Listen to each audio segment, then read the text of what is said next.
আজ আমরা গ্রাম্য পদ্ধতিতে কাঁঠালি বিচি দিয়ে ডাঁটা শাক রান্না করব। এই রান্নাটি গ্রামের ঐতিহ্যবাহী এবং ভীষণ সুস্বাদু। খুব সাধারণ উপকরণেই তৈরি হয় অসাধারণ স্বাদের একটি খাবার। যারা নতুন রাঁধুনি কখনো রাঁধেননি তারাও এই সহজ পদ্ধতিতে ডাঁটা শাক রান্না করতে পারবেন কাঁঠালি বিচি দিয়ে।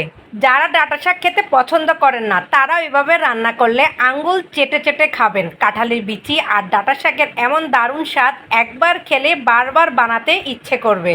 গ্রাম্য পদ্ধতিতে এই সহজ রেসিপিটি আপনার পরিবারের সবার মন জয় করে নেবে ইনশাআল্লাহ। চলুন দেখা যাক আমি কিভাবে কাঁঠালির বিচি দিয়ে ডাঁটা শাক রান্না করি। আসসালামু আলাইকুম ওরহমতুল্লাহ বারাকাত। যে যেখানে আছেন আশা করি আল্লাহ রহমতে ভালো আছেন। আমিও আল্লাহ রহমতে ভালো আছি। আমি চুলায় একটি পাত্র বসিয়েছি। পাত্রের ভিতরে তেল এবং পেঁয়াজ দিয়ে ভালো করে পেঁয়াজটাকে ভেজে নিচ্ছি। এখন আমি ভাজা পেঁয়াজের মধ্যে কয়েক টুকরো আলু কেটে দিয়েছি।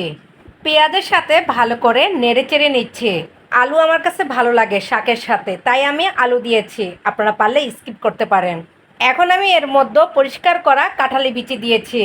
আমি অফ ক্যামেরায় কাঁঠালি বিচি ভালো করে পরিষ্কার করে নিয়েছি। কাঁঠালের বিচি কিভাবে খুব সহজে ঝামেলা ছাড়াই পরিষ্কার করবেন সেই সহজ পদ্ধতির ভিডিও আমার চ্যানেলে আগে থেকেই রয়েছে। দেখে নিলে বিচি পরিষ্কার করতে আর কোনো কষ্ট হবে না। এর মধ্যে কাঁঠালি বিচিগুলোকে আমি ভালো করে নেড়ে চেড়ে নিচ্ছি। গরম ভাতের সঙ্গে এর রান্নার স্বাদ অতুলনীয়। একবার খেলে বারবার খেতে ইচ্ছে করবে। এই রেসিপি পরিবারের সবাই খুব পছন্দ করবে। গ্রামের সহজ রান্নার মধ্যেই লুকিয়ে থাকে আসল স্বাদ। আপনারাও বাড়িতে একবার অবশ্যই রান্না করে দেখবেন। আমি এই রান্নায় তেমন কোনো মশলা ব্যবহার করিনি। আমি অফ ক্যামেরায় একটি বাটিতে 1 চামচ হলুদের গুঁড়া এবং 1 চামচ মরিচের গুঁড়া সামান্য একটু পানি দিয়ে গুঁড়িয়ে নিয়েছি। সেই মশলা আমি এখন আলু কাঁঠালি বিচির উপর ঢেলে দিয়েছি। এখন আমি কাঁঠালের বিচি এবং আলু এ মশলার সাথে ভালো করে নেড়ে চেড়ে নিচ্ছি। প্রিয় দর্শক, আমার ভিডিওটি কোথা থেকে দেখছেন ভিডিও দেখতে দেখতে কমেন্টে জানিয়ে দেবেন।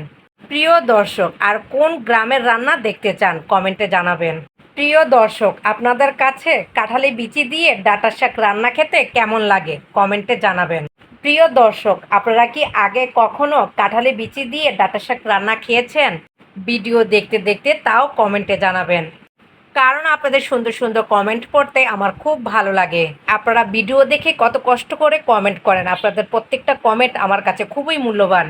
আমি এখন সামান্য পানি দিয়ে আলু এবং কাঁঠালি বিচিকে ভালো করে কষিয়ে নিব।